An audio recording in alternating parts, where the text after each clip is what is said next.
Well, hello, this is Rochelle, and welcome to my channel. Today I'm working on this I Will Rise printable by Roetz, and I'm working in my Illustrating Bible, which is a Bible by Dayspring. They are bringing out a new NIV version in September, and it's on order from the United States, so you would have to be able to import it. I am just tracing this image by Roetz, or from this printable, using a S nib, a superfine nib by Faber-Castell Pit Artist pens, and it probably is my one supply that I absolutely cannot do Bible journaling without, because it writes beautifully without bleeding through on pretty much most images.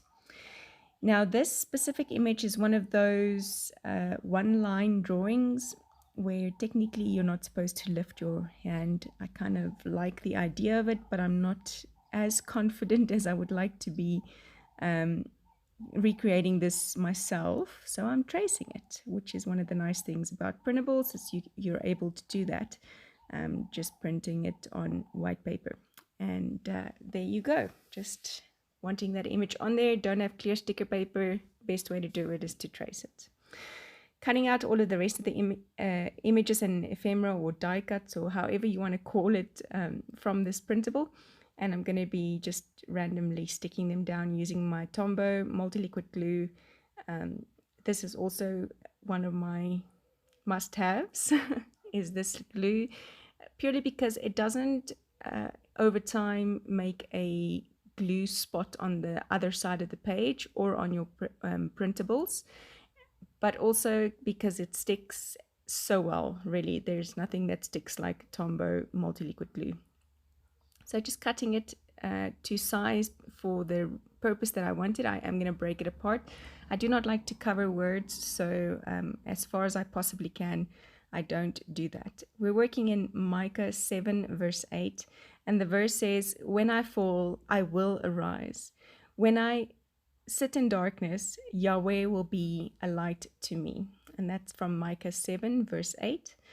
And so I'm just folding over that tab onto itself and then sticking it down on just the one page. The reason I do that is so that if I want to journal something on the other page, I don't have to contend with a different color on that side of the tab.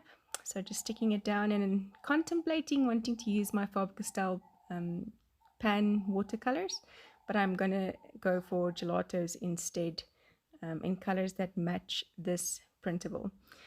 And then I'm going to be using a Room 5 graphic stencil that has kind of like the same leaf pattern than the drawing does. And I'm going to be blending it using a foundation contour makeup brush. This word, again, like I said, is just, God is just always, always, always on time. We fall. It happens. We're not the ideal Christian, or we don't have the ideal behavior, and we are mean to people, and we fall. We fail at being Christ-like or disciples.